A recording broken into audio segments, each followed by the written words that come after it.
the biggest mistake is too much freedom too fast. People tend to either adopt a dog, purchase a puppy, and they immediately give that dog free rein of their house. And that's a huge mistake because it gives that dog or puppy so much opportunity to learn inappropriate behaviors in our house. If people could just kind of dial back the amount of freedom that they initially give a dog or puppy, it creates such a different dynamic in terms of how puppies and dogs learn to kind of respect the boundaries in the house and learn all the rules. Because just like you can't take a human toddler and put them in a new environment and expect them to know what to do at 3 years old, people have an unrealistic expectation that their dogs are going to just know what to do when they move into their house, and that because it's a domesticated dog.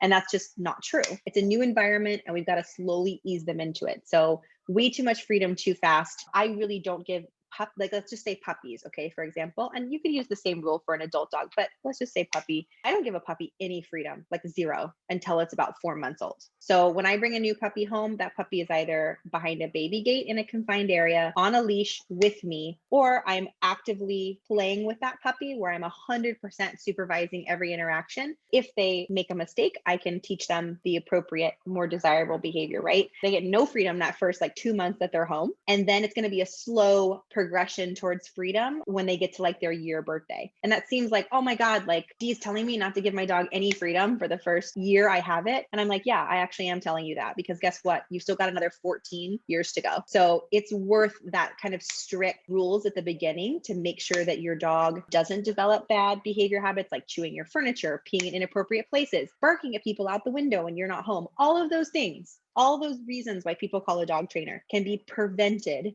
by not giving too much freedom too fast. That is the biggest mistake that people make.